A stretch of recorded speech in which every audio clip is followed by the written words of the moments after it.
सभी को नमस्ते, मेरा नाम है रूही चैनल। -70 डिग्री सेल्सियस से भी नीचे जाता है। ये रशिया के साइबेरिया में स्थित है। हम सबसे ठंडे मौसम में सबसे ठंडी जगह पर जा रहे हैं रूम में जाने के लिए। यहाँ पर घर के कमरे को रेफ्रिजरेटर की तरह इस्तेमाल किया जाता है। दूसरे शब्दों में कहा जाए तो घर के किसी एक कमरे को कभी भी गर्म नहीं किया जाता है और उसमें बाहर जितनी ही ठंडक रहती है। इस तरह ये एक बड़े रेफ्रिजरेटर में बदल जाता है जिसमें बिजली खर्च नहीं होती है। This is blood, fish. वे पत्थर जितने कड़क हैं। Here are the vegetables that we planted. Heart, intestines. Way intestines का सूप बनाते हैं। This is a beef, elk meat, moose. ये घोड़े का मांस है। जैसे ही आप घर में एंटर होंगे, रेफ्रिजरेटर रूम आपका स्वागत करता है और फिर आप लिविंग एरिया में एंटर करते हैं। इस कमरे का टेम्परेचर कितना है? It's the same as outside. It's -45, I think. शमनवाद, जिसे ज्यादातर पूर्व इस्लामी तुर्क समुदायों में देखा गया था, वे अभी भी याकूतिया में बहुत आम है। It's made of horse tail. Yeah, this is against bad spirits. वे पहले इस तरह मछली को छीलते हैं, फिर वे इसे टुकड़ों में काट कर कभी कभी कच्चा खाते हैं या कभी कभी जमा कर खाते हैं। ये यहाँ का कल्चर है। क्या मैं ये खा सकती हूँ? पीने के पानी की व्यवस्था करने के लिए लोग यहाँ एक बहुत ही अलग तरीके का इस्तेमाल करते हैं। उनके लिए पानी के कुओं को खोदना नामुमकिन है क्योंकि जमीन में बहुत ही गहराई तक बर्फ जमी हुई है। इसलिए वे नदी से बर्फ के टुकड़े इकट्ठा करके अपने घर में किसी बाल्टी में रखते हैं। फिर वे इन बर्फ के टुकड़ों को पिघलाते हैं और फिर पानी पीते हैं, ठीक वैसे ही जैसे कि उन्होंने इन बर्फ के टुकड़ों को नदी से इकट्ठा किया और उन्हें यहाँ ले आए। इन बर्फ के टुकड़ों को पिघलाकर वे इस तरह पीने के पानी की व्यवस्था करते हैं। It's not the foggiest days. Today is not foggy actually.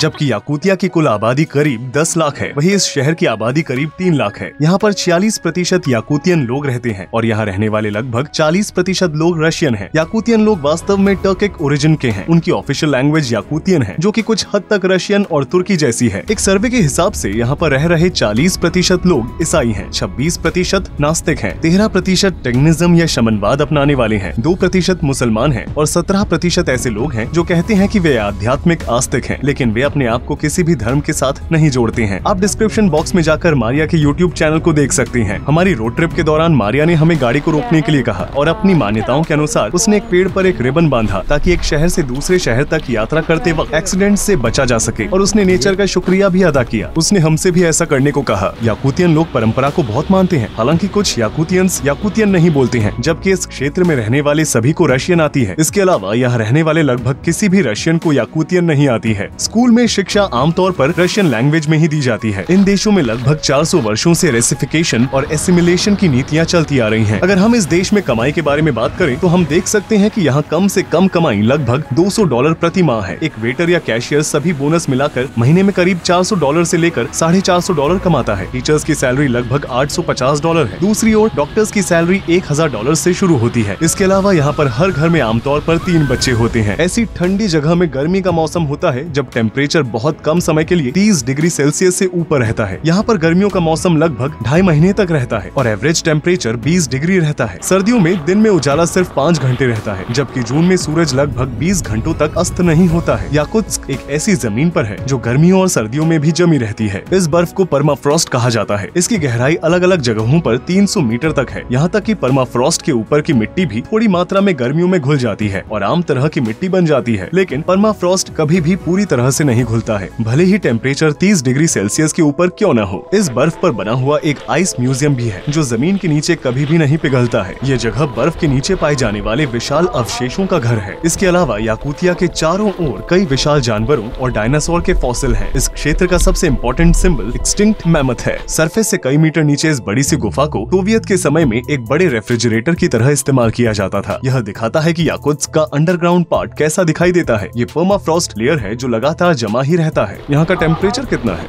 In winter it's -8, in summer -5, so this ice doesn't melt. In summer people come here in t-shirts, like dress and go inside. In winter it's just other stories. Colder outside, -50 degrees below zero, and inside is warmer, only -8 degrees. And all these ice crystals are made of our breath. Our breath becomes crystals. So the cave will remember you. We believe that when it's getting colder in Yakutia, the bull is coming. The bull brought here the cold. riding the bus. Sometimes I hear people talking between each other. Oh, the bull is going to die soon. Falling down. Spring is coming. Bull of winter is dying. All ice sculptures are made by local people. For example, this little bear was made during half an hour, 30 minutes. Yakutian girl, Yakutian bride. She has beautiful silver jewelry. We use silver jewelry to protect from evil forces. For example, me too. Like It's a silver earring. Our ancestors, ancient mammoth hunters. His height was 4 meters, and his tusk was also 4 meters long. Like huge animal, and I cannot imagine how ancient people hunted them. Ancient rhino. Mammoth meat. The age of meat is 30,000 years, but it was frozen. क्या ये दांत है? Yes, mammoth had 4 teeth, 2 on the lower jaw and 2 on the upper jaw. His blood was also unique, that doesn't get frozen. Sometimes people find mammoth meat with blood, not dry. अभी तक? Yes. वाह. Our permafrost, our frozen soil, is like a huge fridge. It keeps all remains of ancient animals like mammoths, cave lions, rhinoceros. For example, this summer, scientists found a baby rhino, even with grass between his teeth. क्योंकि ये खराब नहीं हुआ है, अगर हम इसे किसी गर्म जगह पर ले जाएं और इसे पकाएं, तो क्या इसे खाया जा सकता है? Nowadays, animals like wolves and bears sometimes eat mammoth meat. Mammoth skull. These new Siberian islands, scientists found mammoths with real blood and brought it to South Korea, tried to clone it. Maybe in 10 years we will have baby mammoths. We had similar animal in ancient times, cave lions. Hunters found 4 cave lion kittens, frozen of course. Their age is like 20,000 years. Their size is like this, like a dog. Bright yellow fur, little eyelashes, like a soft nose, and even with vibris. They said that little kittens died of hunger because their stomach was empty. I guess their mother went to hunt but didn't come back. And Yakutia is like pole of cold. So the coldest inhabited place in the world. We have temperatures like -68, -70, and people still survived for many generations. People go to school, just people go to work even when it's -50 outdoors. And we wait for our bus. When I walk outside in winter, I feel like I am an alien, maybe a ghost city. A little bit of our soil. Our main god is Urung Ar Toyon. He is a god of sun, of the sun.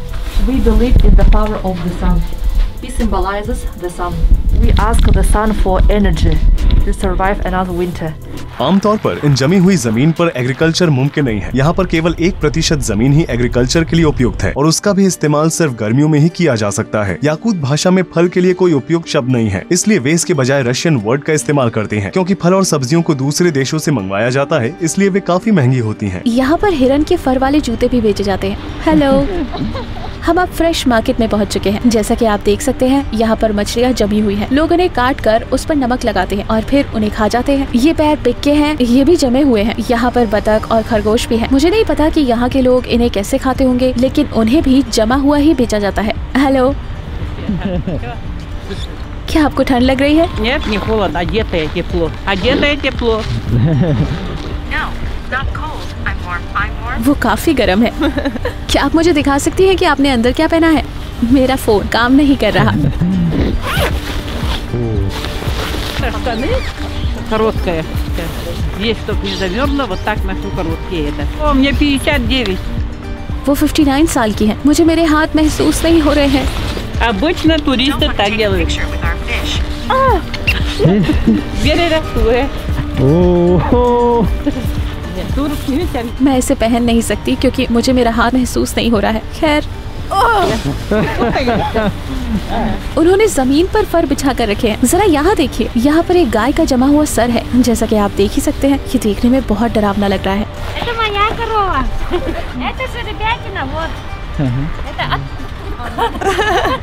वो घोड़े का मांस है। क्या मुझे खाना चाहिए?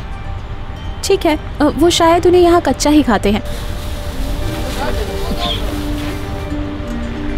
मुझे ऐसा लगा जैसे मैंने बर्फ खा ली हो। मुझे कुछ समझ नहीं आया।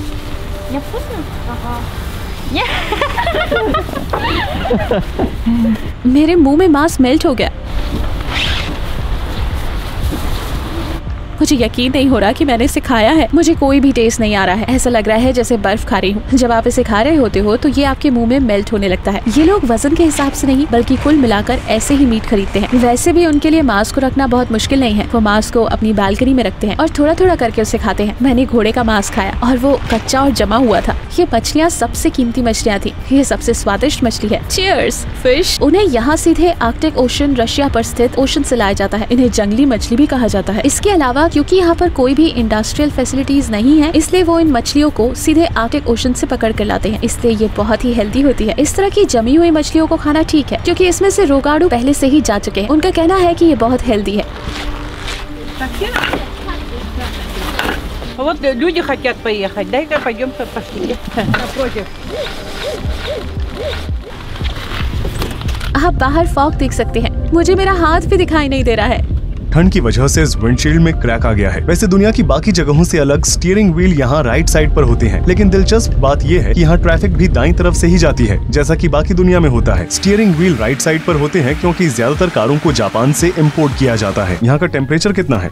मौसम 45 डिग्री। यहाँ पर हर एरिया में नेचुरल गैस बर्निंग सेंटर्स हैं। आप जो यहाँ पाइप्स देख रहे हैं उनके जरिए बिल्डिंग्स में ऊर्जा भेजी जाती है, इसलिए यहाँ पर नेचुरल गैस के बिल ज्यादा नहीं आते हैं। बिल लगभग $20 प्रति माह आता है। इन पाइप्स को जमीन के ऊपर बनाने की वजह ये है कि अंडरग्राउंड पूरी तरह से जमा हुआ है। सड़कों पर जो स्टैचू बने हुए हैं उन्हें बर्फ से बनाया गया है क्योंकि वे पिघलती नहीं है। यहाँ पर फर की कीमत हजारों $1,000 से शुरू होती है। यंगस्टर्स आमतौर पर मोटे जैकेट्स पहनना पसंद करते हैं। जो लोग इसे खरीद सकते हैं वे सिर से पैर तक फर पहनते हैं। यहाँ तक कि उनके अंडरवियर भी ऊन या मोहेयर से बने हुए होते हैं। यहाँ पर एक जगह से दूसरी जगह पैदल जाना नामुमकिन है। अगर आप पैदल जाना ही चाहते हैं तो आप कहीं भी जा सकते हैं जो 20 मिनट की दूरी पर हो, लेकिन आपको वहाँ पहुँचने में 1 घंटे का समय लगेगा। आपको किराने की दुकान जैसी जगह पर रुकना चाहिए और हर 5 मिनट में अपने आप को गर्म रखना चाहिए। इसलिए यहाँ पर टैक्सी का इस्तेमाल करना बहुत आम है, भले ही कम दूरी पर क्यों न जाना हो। लोगों की आर्थिक स्थिति को देखते हुए टैक्सियाँ काफी सस्ती है। दूसरी ओर अर्बन पब्लिक ट्रांसपोर्टेशन पुरानी जापानी कारों द्वारा किया जाता है। उस 2000 किलोमीटर वाली सड़कों पर जिसे सोवियत रूस के समय में साइबेरिया जेलों में रहने वाले कैदियों ने बनाया था। देश में रहने वाले कुछ जानवरों में से एक है याकूतियन घोड़ा, लेकिन ये घोड़े आम घोड़ों के कंपैरिजन में काफी अलग हैं। फिजिकली वे छोटे होते हैं और उनके फर बहुत मोटे होते हैं। वे जंगली हैं और पूरी सर्दियों के दौरान आसानी से अपना जीवन व्यतीत कर सकते हैं। यहाँ तक कि वे अपने पैरों की मदद से जमी हुई बर्फ को तोड़कर पानी भी पी सकते हैं। याकूतिया में लगभग 7 लाख नदियाँ और 8 लाख लेक्स हैं। याकूतिया का कुल सरफेस एरिया रशिया का लगभग 1/5 है और अमेरिका का 1/3 है। ये रशिया में स्थित दुनिया का सबसे बड़ा ऑटोनोमस रिपब्लिक है और इसका लगभग 40% लैंड आर्कटिक सर्कल में स्थित है और वहाँ जाने के लिए रशियन वीजा लेना पड़ता है। कैपिटल सिटी जो कि दुनिया की सबसे ठंडी सिटी है वो है याकुत्स्क। हर साल विदेश से लगभग 2000 विजिटर्स याकुत्स्क आते हैं। वे ज्यादातर यहाँ घूमने नहीं बल्कि बिजनेस के सिलसिले से आते हैं। याकुतिया को रशिया का खजाना कहा जाता है। नेचुरल रिसोर्सेज के मामले में ये दुनिया के सबसे अमीर क्षेत्रों में से एक है। याकुत्स्क कैपिटल को लीना रिवर साइड पर एक पोर्ट सिटी के रूप में स्थापित किया गया था और समय के साथ साथ अपने भरपूर अंडरग्राउंड रिसोर्सेज की वजह से ये कमर्शियल सेंटर में विकसित हो गया है। इस क्षेत्र में डायमंड, गोल्ड, रूबी, गैस, कोल, सिल्वर और कॉपर जैसे नेचुरल रिसोर्सेज निकाले जाते हैं और पूरी दुनिया के डायमंड रिजर्व का 20% और पीरियोडिक टेबल के सभी एलिमेंट्स इस लैंड पर पाए जाते हैं। इसके अलावा रशिया की 40% गोल्ड माइंस याकुतिया में स्थित है। यहाँ के एक लेजेंड का कहना है कि जब भगवान नेचुरल रिसोर्सेज को दुनिया भर में बांटने याकुत्स्क आए थे तो ठंड की वजह से उनके हाथ कांप रहे थे और उन्होंने गलती से सभी एलिमेंट्स को इस जमीन पर गिरा दिया। आखिरकार हम याकुत्स्क डॉक्यूमेंट्री सीरीज के अंत तक आ ही गए। ये चौथा और आखिरी एपिसोड था। अगर आपने पहले के 3 एपिसोड्स नहीं देखे हैं तो देखने के लिए यहाँ क्लिक करें। मैं मारिया को भी धन्यवाद देना चाहूंगा जिसने इस जर्नी में हमारी मदद की। उसका भी एक यूट्यूब चैनल है। आप उसके वीडियो और उसका चैनल लाइफ इन याकुतिया देखने के लिए यहाँ क्लिक कर सकते हैं। साथ ही मेरे चैनल को भी सब्सक्राइब करें। वीडियो देखने के लिए धन्यवाद। आपसे मिलूंगा अपनी अगली डॉक्यूमेंट्री में। रूही चैनल यहाँ पर था।